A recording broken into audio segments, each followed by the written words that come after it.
चीख एक पिता की भाग और अब उसी पिता को मिल रही है जान से मारने की धमकियां। नमस्कार, मैं हूँ रिया और आप देख रहे हैं न्यूज में। हर दिन मैं बेटियों के खिलाफ अपराध की खबर पढ़ती हूँ। हर दिन कोई बेटी डरती है, हर दिन कोई परिवार टूटता है। लेकिन पटना से सामने आई घटना सिर्फ एक क्राइम स्टोरी नहीं, यह है पिता के सबसे बड़े डर की कहानी। कल्पना कीजिए, आधी रात का वक्त हो, आपकी बेटी होटल के कमरे में हो और अचानक नशे में धुत एक शख्स जबरन कमरे में घुस आए। उस पल एक पिता अपनी आंखों के सामने अपनी बेटी को डर से कांपते हुए देख रहा था। सोचिए, एक पिता के लिए उससे ज्यादा दर्दनाक क्या हो सकता है? अपनी बेटी की चीख सुनना, उसकी आंखों में डर देखना और ये महसूस करना कि अगर वो कुछ सेकंड देर कर देता तो शायद सब कुछ खत्म हो जाए। यहाँ क्या सुशासन का सरकार रहेगा जब एक बेटी बाप के बगल में सुरक्षित नहीं है? कैसे ही सुशासन का सरकार है? अभी तक होटल वाला और फोन करता है कि तुम केस लड़ने पटने ना आएगा। धमकी दे रहा है। हाँ, केस तुमको पटने लड़ना होना है। पूछिए सर, हम क्या करें? धमकी भी दे रहा है। धमकी भी फोन पर दे रहा है, हम क्या करें सर? ये मामला पटना के होटल हिडन विले का बताया जा रहा है, जहां बेगूसराय की रहने वाली एक छात्रा अपने पिता के साथ रुकी हुई थी। बताया जा रहा है कि दोनों पटना परीक्षा दिलाने आए थे ताकि बेटी अपने सपनों की तरफ एक कदम बढ़ा सके। लेकिन जिस शहर में वो भविष्य बनाने आई थी, वही उसकी जिंदगी का सबसे डरावना अनुभव उसका इंतजार कर रहा है।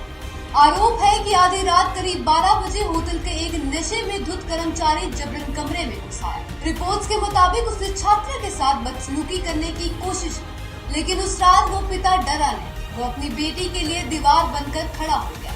उसने आरोपी का सामना किया, शोर मचाया, वीडियो रिकॉर्ड किया और अपनी बेटी को बचा लिया।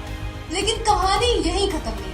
घटना के बाद जब पुलिस ने होटल में कार्रवाई की तो कथित तौर पर होटल के अंदर कई अवैध गतिविधियों का खुलासा हुआ।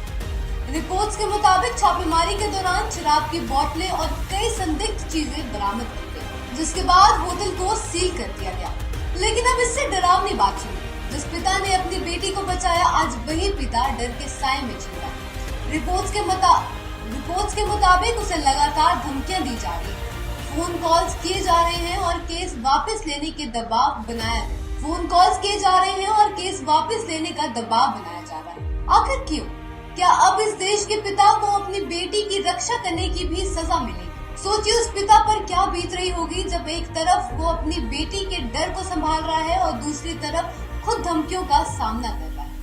जिस पिता ने उस रात अपनी बच्ची को बचाया, आज वही अपने परिवार की सुरक्षा के लिए डर रहा है। ये सिर्फ पटना की खबर नहीं, यह हर उस परिवार की कहानी है जो अपनी बेटियों को सुरक्षित देखना चाहते हैं। अगर आज हम चुप रहे तो कल अपराधियों का हौसला और बढ़ जाएगा।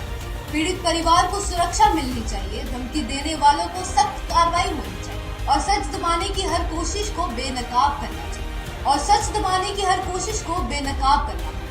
क्या एक पिता का कसूर सिर्फ इतना था कि उसने अपनी बेटी को बचा लिया? अपनी राय हमें कमेंट करके जरूर बताएं और ऐसी ही बड़ी खबरों के लिए न्यूज माइक को फॉलो करना मत भूलें। नमस्कार।